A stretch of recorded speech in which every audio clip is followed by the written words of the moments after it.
мегӯянд, ки ҳамасола дар дунё анқариб 1.5 миллиард инсонҳо таърихи қатора сайру саёҳат мекунанд. мо низ ба ҳамин шумора ҳамроҳ шуданем. ҳамарӯза дар соати 5:40 аз вокзали роҳи оҳани шаҳри Душанбе қатора ба роҳ мебарояд ва мусофиронро то ба шаҳри Турсунзода мебарад. мо низ мусофири ҳамин қатора мешавем. ҳоло барои ба роҳ баромадан вақт ҳаст. сараввал мебинем, ки чӣ гуна поезд омода мешавад. бехатарӣ дар роҳи оҳан дар мадди аввал меистад.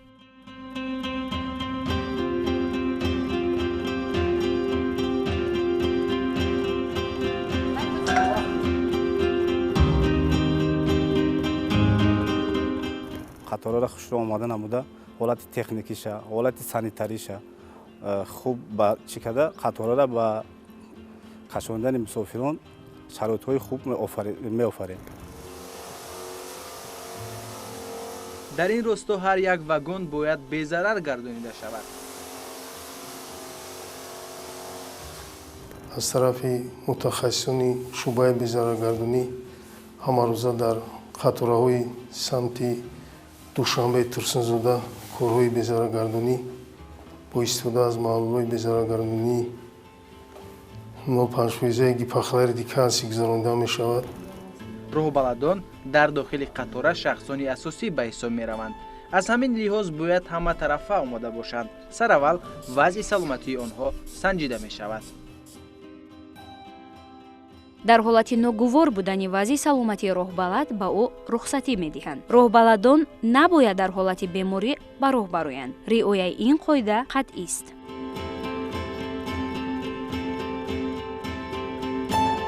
бо сароғози кори кормандони роҳи оҳан ошно шудем.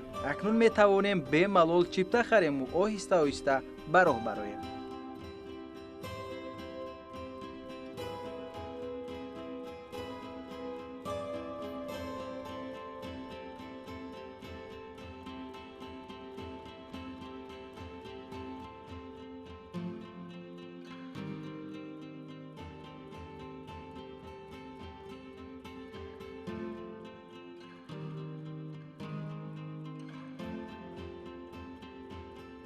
диққат эҳтиёт бошед. дар роҳи дуюм қатораи назди шаҳри Душанбе регар омада меистад. эҳтиёт бошед.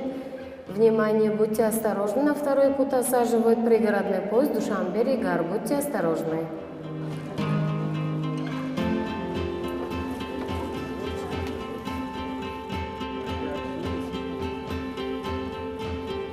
аз ҳамин хат сайр мусофирони шаҳри Душанбе, ноҳияи Рӯдакӣ, шаҳри Ҳисор, ноҳияи Шаҳри Нав ва шаҳри Турсунзода ҳамарӯза истифода мебаранд. дар ҳақиқат дохили қатора барҳаво, тоза ва роҳат аст.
ҳамин роҳи оҳане ки мо тариқи он ба шаҳри Турсунзода ҳаракат дорем, аввалин роҳи оҳан дар ҳудуди Тоҷикистон ба ҳисоб меравад. маҳз ҳамин роҳ шаҳри Душанберо ба Иттиҳоди Шӯравӣ пайваст мекард.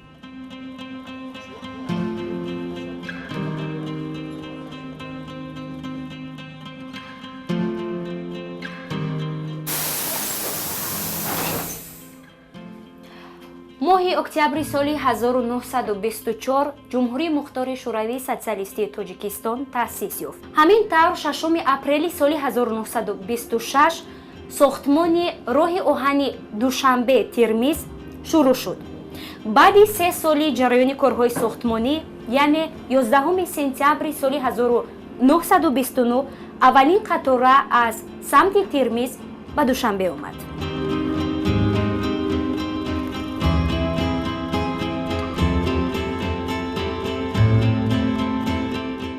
сохтмони роҳи оҳани Тирмиз Душанбе 225 километрро ташкил медод ва ин рӯйдоди муҳим дар ҳама рӯзномаҳои даврии он вақта дарҷ гардидааст.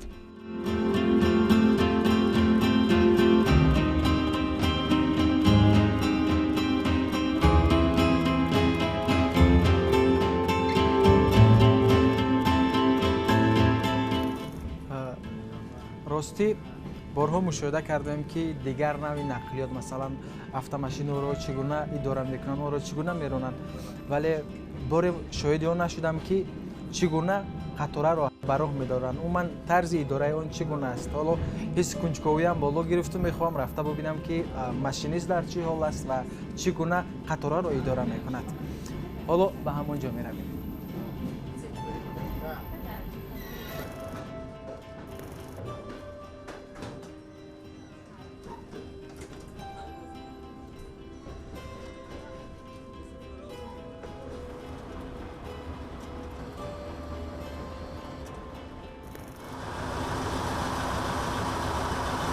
ҳаминҷо қисмати асосии қатора аст. маҳз аз ҳаминҷо қатораро идора мекунанд ва сарнишини қатора ба қавли дигар машинист дар ҳаминҷо мешинад ва қатораро аз ҳаминҷо идора мекунад ва пеш мебурад. рости идораи қатора аз дигар намуди нақлиётҳо ба куллӣ фарқ мекунад. агар тавассути автомашина чароғаки сурухро обор кардӣ, ҳатман ҷаримаи пулӣ туро интизор аст, вале ин амал ҳангоми идораи қатора нобахшида нест. این با صدمه آورده میرساند. حتما خرج اداره کردنش مرکب‌تر است نسبت دیگر وسیله‌های نقلیات. بعد اساس اون است که مثال همین شهروندان حالت‌های عبور کردن روی آهن را نانظرگیرانه در وای میکنند، خنک نظری میکنند، در گوشهایشان ناچیز میگذارند و با بانگ‌های دوده‌ای از طرف راننده‌های قطار اعتبار نمی‌دهند که عاقبتی فاجعه‌آور و ناخوش دارد.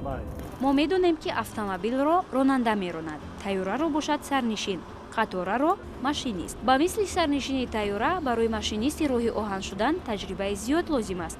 масалан бо таҳсили 6 моҳа фақат ронандаи автомобил шудан имкон дорад. аз қатора бошад таҳсили тӯлонӣ ва таҷрибаи чандсоларо талаб мекунад.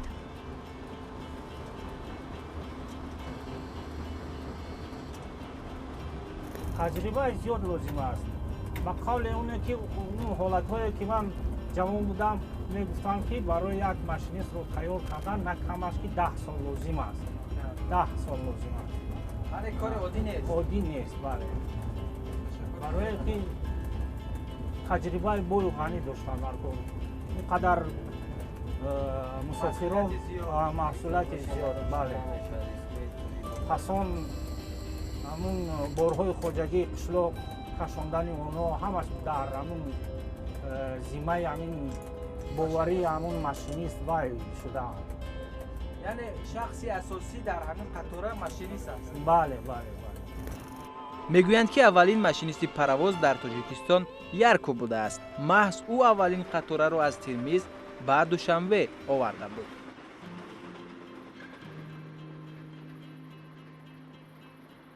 аз давраи кории ярко то имрӯз шароит ба куллӣ иваз гардид, чӣ дар зиндагии оддии мо ва чӣ дар нақлиёти роҳи оҳани қатора. ҳамин гуна хизматрасониҳо низ. хуллас ҳолу шароит дар дохили қатора барои сафари хуб ва бароҳат хеле мувофиқ аст.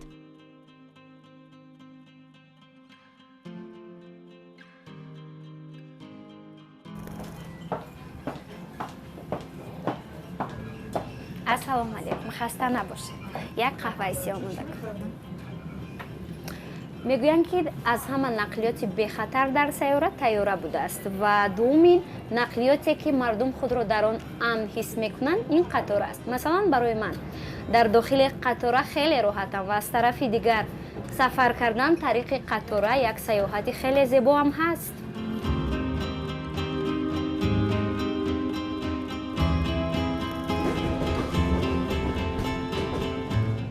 мегӯянд ки хондани китобу рӯзнома дар дохили қатора нисбат ба дигар нақлиётҳо хеле роҳат аст ва чашм низ дард намекунад. аз ҳамин хотир дар дохили қатора барои мусофирон рӯзномаву маҷаллаҳои даъвоиро мегузоранд ва онҳо аз инҳо истифода мебаранд.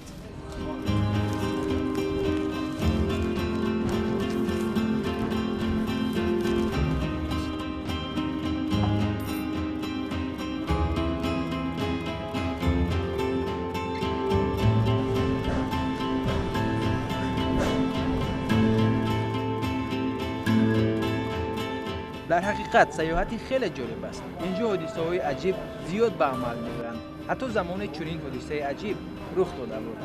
мо соли 2013 ҳамин хел оиларо бурдем ба тарафи Россия ки ӯ оила зану шавҳар якҷоӣ рафтанд. 1.5 сол пас бо ҳамин оила гашта ба вагони мо савор шуд ва ҳолатҳои аҷоибаш ҳамин ки ҳомиладор буд ва оилааш ҳомиладор буд ва мо дар границаи Қарақалпоқ омадан ҳамин оилаи ҳамин одам таваллуд кард ва аҷоибаш ҳамин ки дар граница мо омадем духтуру ҳамин одамо пешвоз гирифта мора ҳамин занака бурдан ба балниса ва бурда ай ҳолатҳои мисол саломатиш дида кӯдака санҷида бо тӯҳфаҳои зиёд сувор карда оварда дар қатораи мо бор кардан мо ин ҳолатҳо қатъӣ гирифта овардем ба Тоҷикистон. қатора як фазои хеле зебо ва аҷиб дорад. суҳбатҳои гарму самимӣ дар ҳамин ҷо сурат мегиранд. аксари мардум хотираҳои хеле хубам доранд. дӯстони хеле наздикам аз қатора пайдо карданд ва аз онҳо ёдоварӣ мекунанд. қатора як ҳам шароиташ хуб аст, ҳам вақти муайян дорад, беҳтарин аст. аллакай медонӣ ки бояд кадом соат бо кадом соат аст ва ҳам хизматрасонии худи мутахассисои ҳамин кормандони ҳамин соҳаи нақлиёти роҳиҳон ҳам беҳтар аст. мавзеи хуб доранд. ба ҳар як ислоҳое ки мебароянд онҳоро огоҳ мекунанд. бартарие ки қатора дорад мувофиқ аст ҳозира новобаста ба обу ҳавои фасл хай шахс дар реҷаи муайян новобаста ки ӯ кадом вақт мешавад не ки ба ҳамон реҷаи мувофиқ ба аз турсунода ба душанбе аз душанбе ба турсунода сафар мекунад ки мо вақте ки самти душанбе қурғонтепа кӯлобро ҳуй мекарданд дар ҳамон ҷамоъ мерафтем зиёда ай 10 тӯй бурдагием мо ҳамин хел буд ки тӯямо мегиртем ай мисол айёвон мегиртем худди шаҳритӯз мебурдем арӯсу домода бо тамоми нозикиёш ҳамин соли сайёҳӣ ва чӣ мегуфтанд мо мебурдем меовардем бо буд ки аз қурғонтепа мо мегиртем меовардем мисол ба баҳора меовардем. мегӯянд ки нақлиёти роҳи оҳан нисбат ба автомашина 45 маротиба бехатар аст. агарчи дар дунё дар ҳар 24 сония як садамаи нақлиёти автомобилӣ ба қайд гирифта шавад, пас дар қатора ин ҳодиса дар 2 ё 3 сол як маротиба ба амал меояд. барои мисол дар дунё охирин садамаи қатора моҳи августи соли 2019 ба қайд гирифта шуда буд. пеш аз ин бошад соли 2016. хулас хатари гирифтор шудан ба садама дар қатора нисбат ба автомобил ба маротиб кам аст.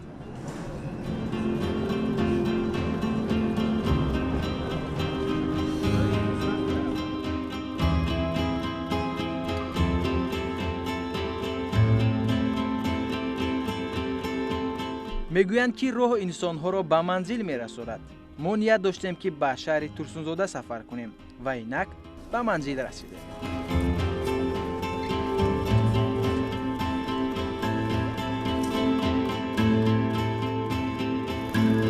анқариб мо 2 соат тариқи қатора ҳаракат кардем. яъне аз пойтахти кишвар шаҳри Душанбе ба Турсунзода омадем. ва چی گونه گذشتن وقت رو حس هم نکردیم و نفهمیدیم که چی گونه 2 ساعت سپری گردید. در این 2 ساعت لحظه های خاطرمان خیلی زیاد بودن و عموما خلای دسترس و موافق است سیاحت کردن با قطار.